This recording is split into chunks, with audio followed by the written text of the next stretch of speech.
नमस्कार. मालिकेच्या आजच्या भागामध्ये आपल्याला पाहायला मिळणार आहे की सूर्या हा आता तुळजाला घेऊन तेजूला पाठवर्तवणीला आणण्यासाठी निघालेला असतो. परंतु त्याची गाडीचा जो स्पीड आहे तो पाहून तुळजाला मात्र खूपच राग येत असतो. तिची चिडचिड होत असते, कारण सायकलवाला पण यांना ओव्हरटेक करून पुढं चाललेलं असतं. ही गोष्ट काही तुळजाला सहन होत नसते आणि ती बाजूला पाहते तेव्हा तिला धक्का बसतो. तेव्हा सूर्या म्हणतो, काय झालं? तेव्हा तुळजा म्हणते, अरे मला काय वाटतं माहिती का सूर्या, आपण ना तेजूला आणायला कालच निघायला पाहिजे होतं. सूर्या म्हणतो, का काय झालं? तेव्हा तुळजा म्हणते, नाही बघितलं ना तुझं जो स्पीड आहे ना ते बघून. तेव्हा सूर्या म्हणतो, तुला काय वाटलं मला गाडी चालवता येत नाही आहे का? बघ आता तुला दाखवतो. आणि सूर्याने आता गाडीचा असा स्पीड वाढवलेला असतो. तुळजा त्याला म्हणत असते की बस बस आता खूप झालेलं आहे. तेच हे सगळं चालू झालेलं असतं. त्यावेळेस आपल्याला पाहायला मिळतं की सूर्या इकडे म्हणत असतो की तुळजा, आणि तेवढ्यातच गाडी बंद पडते. सूर्याला तुळजा विचारते, काय झालं सूर्या? तर तुळजा सांगू लागतो, गाडी बंद पडली.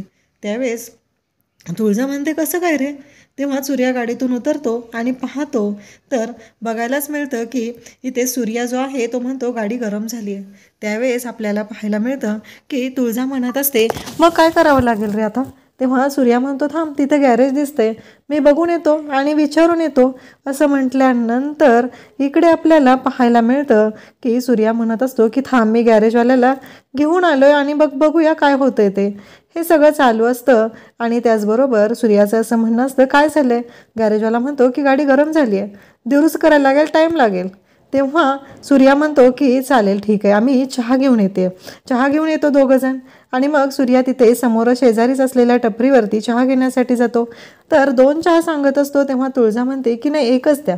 मग 1 कप चहाचा येतो आणि सूर्या आणि तुळजा दोघंही तो चहाचा कप उचलत असतात आणि दोघंही एकाच वेळी हात लावतात आणि चहाचा कप हातात घेत असतात. तेव्हा सूर्याला तुळजा म्हणू लागते, अरे सूर्या म्हणतो, काय झालं? दोघांनीही तो कप उचललेला असतो. इकडे तेजू मात्र तयार होत असते. रूम सुंदर डेकोरेट केलेली तशीच असते. तेजूच्या अंगावरती ज्या जखमा असतात त्याच्यावरती तेजू पावडर लावत असते. तेवढ्यातच तिथं आलेला असतो तो म्हणजे शत्रू म्हणत असतो की काय मग आमची बायको काय करते? अरे ती आमची मर्दानगी आहे आणि तोच तुमचा खरा दागिना आहे. असे आम्ही दिलेले जे प्रेमाचे जे चटके आहेत ते असे लोकांना दाखवले पाहिजेत. त्या जखमा अशा लपवायच्या नाही त्या दाखवत फिरायच्या आहेत, असं तो बोलत असतो. तेजूच्या डोळ्यात पाणी आलेलं असतं. पण इतका घाणेरडेपणा हात या शत्रूचा चाललेला असतो. तो तेजूकडे पाहत असतो आणि म्हणत असतो की ते अजिबात लपवायचं नाही, ते सगळ्यांना दाखवतच फिरायचं आहे, असं तो बोलत असतो. आणि ही आमची प्रेमाची निशाणी आहे ना, आणि अशी निशाणी तुम्हाला रोजच मिळणार आहे. पण मला एक कळलं नाही आहे, कसं माहिती आहे का राणी सरकार, तुम्ही खुश झालात ना? असं तो विचारत असतो. तेजू मात्र शांतच असते. तेजू विचार करत असते की ह्या माणसाशी बोलायचं कसं. आणि मग तो म्हणतो की अजिबात त्या जखमा आहेत त्या लपवायच्या नाहीत. आणि मग तेजू ते तसंच ठेवते आणि अंगावरती दागिने घालते आणि जे तिचे केस आहेत ते मोकळे सोडते. इकडे सूर्या आणि त्याचबरोबर तुळजा दोघंही तो चहाचा कप हातात घेत असतात. तेवढ्यात तो मेकॅनिक येतो आणि म्हणतो, अहो चहा पण थंड झाला आणि गाडी पण थंड झाली. तर सूर्या त्यांना 200 रुपये देतो आणि इकडे चहावाल्याला पण चहाचे पैसे देतो आणि दोघंही निघत असतात. तर सूर्या म्हणतो, हा चहा थंड झाला आहे, आपण निघूया. आणि निघतानाच ते इकडे तुळजाचा पाय घसरतो आणि तिचा पाय मुरगळतो. सूर्या म्हणू लागतो की काय झालेलं आहे? तुळजा म्हणते, अरे मला नाही पाय उचलता येत. सूर्या म्हणत असतो, थांब. आणि सगळ्यांच्या समोर सूर्याने आता इकडे तुळजाला उचलून घेतलेलं असतं आणि तो तिला घेऊन चाललेला असतो. तुळजा मात्र पाहतच असते आणि लाजत असते. सूर्याने तुळजाला उचलून गाडीच्या जवळ आणलेलं आहे आणि गाडीत बसायला सांगितलेलं आहे. तुळजाही गाडीत बसते. सूर्या तिच्याकडे पाहत असतो. एवढं जीवापाड प्रेम सूर्या तिच्यावरती करत असतो. त्यानंतर आपल्याला पाहायला मिळतं की सूर्या आणि तुळजा दोघंही इकडे पोचलेले असतात. आल्या डॅडी सूर्याला नमस्कार करतात आणि मग चहा नाश्त्याचं सांगतात. तर सूर्या म्हणतो, नाश्ता वगैरे काही नको, फक्त चहा. आणि मग शालन आणि मालन दोघीजणी तिथं असतात, चहा करण्यासाठी जात असतात. त्यावेळेस तुळजा म्हणते की आई तुम्ही थांबा, मी करते. तेव्हा डॅडी म्हणतात, बघितलं का तुळजामध्ये आमच्या बदल झालेला आहे. तेव्हा तुळजा म्हणते, हो कारण आई त्याचबरोबर माया प्रेम हे काय असतं ते मला त्या घरात गेल्यावर कळलं, कुटुंब काय असतं ते त्या घरात गेल्यावर मला कळलं, म्हणून हा बदल झालेला आहे. आणि आपल्या माहेरच्या माणसांना कसं जपायचं तेही मला त्या घरात गेल्यावरच कळलेलं आहे, हे तुळजा सांगत असते. आणि डॅडींना चांगलीच तोंडावर पाडते आणि म्हणते की या घरात आणि त्या घरात तोच तर बदल आहे. तेवढ्यातच तिथं समोर आलेली असते ती तेजू म्हणते की वहिनी तू माझ्या दादाला जप, या घराची जबाबदारी आता मी घ्यायला समर्थ आहे. आणि त्याचवेळी सूर्या म्हणतो की कसं माहिती आहे का, आता मी या तेजूला न्यायला आलेलो आहे. तेव्हा शत्रू म्हणतो की काय गरज आहे, म्हणजे इथंच आहे ना, गावातल्या गावात आहे आणि हे पाठ परतावणी वगैरे त्याची काही गरज नाही आहे. तर डॅडी म्हणतात की अहो सुनबाई तुम्ही कशाला कामाला लागलेले आहात, अहो काय गरज होती त्याची. तेव्हा तेजू सांगत असते मला आत्या काम करूच देत नव्हती, पण मला बसून बसून कंटाळा आला होता म्हणून मी म्हणलं पोहे करूया. आणि तेजूने छान असे पोहे केलेले असतात. आणि मग इकडे जेव्हा तेजू म्हणते की ठीक आहे, आणि मग तेजू म्हणते की अहो मलाच राहावलं नाही ना म्हणून काम केले, आणि दादा असं काही म्हणणार नाही आहे मला, हे मला माहिती आहे. त्याचबरोबर आपल्याला पाहायला मिळतं की इकडे तेजू खुश आहे हे दाखवत असते.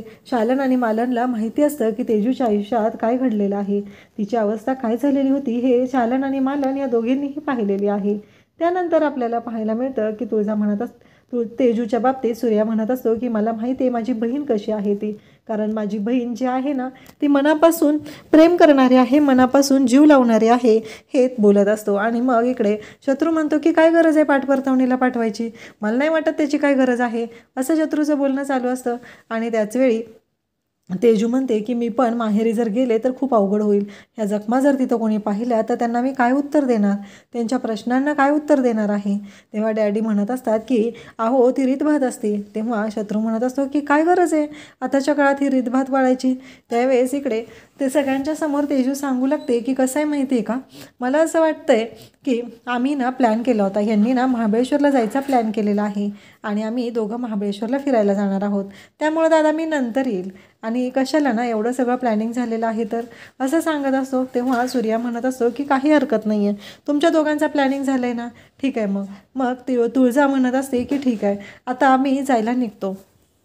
आणि इकडे तेजू सुखात आहे असं वाटत असतं. त्याचबरोबर सूर्या आणि तुळजा जायला निघतात. त्यानंतर आपल्याला पाहायला मिळतं शत्रूला फोन आलेला असतो आणि शत्रू घरात निघून जातो. ते इकडे सूर्या म्हणत असतो की तेजू खरंच खूप सुखात आहे.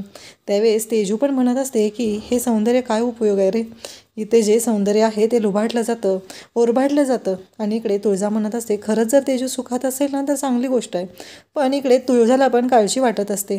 त्यानंतर आपल्याला पाहायला मिळतं इकडे धनी वगैरे सगळे बोलत असतात. तर त्या म्हणत असतात की काय केलं जेवायला, तर ती सांगत असते खरवस पण केलेलं आहे आणि आळूवड्या पण केलेल्या आहेत असं राजू सांगत असते. धनी म्हणत असते चला एक एक प्लेट खरवस हाणूया आणि मग येऊन वाट बघत बसूया.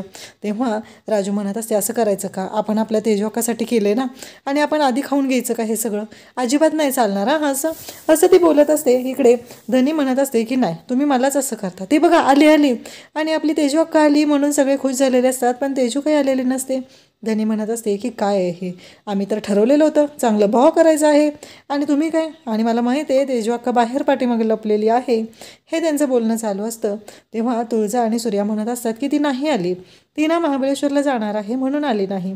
तेव्हा मात्र धनी म्हणत असते काय पण काय आम्हाला भेटून जायचं ना, एकदा येऊन भेटायला काय जात होतं, असं बोलत असतात. आणि तेवढ्यातच तुळजा म्हणते की नाही ना ते फिरायला जाणार होते म्हणून त्यांनी कॅन्सल केलेलं आहे, आपली तेजू खरंच खुश आहे. धनी म्हणत असते नाही आम्हाला भेटायला यायलाच पाहिजे होतं तेजू अक्काने. तेव्हा सूर्या आणि तुळजा दोघंही त्यांची समजूत घालत असतात. त्यावेळेस त्यांना तेजू येताना दिसते आणि धनी जोरात किंचाळते की अक्का आली. आणि तेजूला आलेले पाहून खरं तर सूर्या आणि तुळजा या दोघांनाही धक्का बसलेला असतो. आपल्या तिघी बहिणी जाऊन इकडे तेजूला मिठी मारतात आणि म्हणत असतात तू ना आम्हाला माहीत होतं तू येणारच आहे, आम्हाला सरप्राईज देणार आहेस. पण सूर्या आणि तुळजा दोघंही विचारू लागतात नक्की हे काय झालेलं आहे. आणि इकडे जे घडलेलं असतं ते तेजूला आठवत असतं. सूर्या म्हणत असतो की आत्ताच्या आत्ता जायचं आहे. तेजू म्हणत असते आता मागाशी तर तुम्ही नाही म्हणालात ना. तर इकडे लगेच शत्रू म्हणत असतो की मी जायला सांगितलंय ना आत्ताच्या आत्ता निघायचं, इथं माझा शब्द ऐकायचा, चल निघ असं म्हणत तिला ढकलतो. त्या बॅगेत साड्या भरायला होतो आणि त्याच्या डोक्यात विचार चालू असतात. ही मंजुळा यायच्या आधी हिला पहिलं पाठवलं पाहिजे असं चाललेलं असतं आणि घराच्या बाहेर आणून सोडलेलं असतं आणि जायला सांगितलेलं असतं आणि सांगितलेलं असतं आता राहायचं आहे, उद्या मी न्यायला येणार आहे. आणि तो तेजूला सोडून गेलेला असतो आणि तेजू घरी आलेली असते. तुळजा आणि सूर्याला मात्र धक्का बसलेला असतो. सगळ्या बहिणी आपले तेजू अक्काचे लाड करत असतात. सगळेजण खुश झालेले असतात आणि तेजूला पण छान वाटत असतं. फायनली तेजू घरी आलेली असते. अशाच अपडेटसाठी चॅनलला सबस्क्राईब करा. थँक्यू.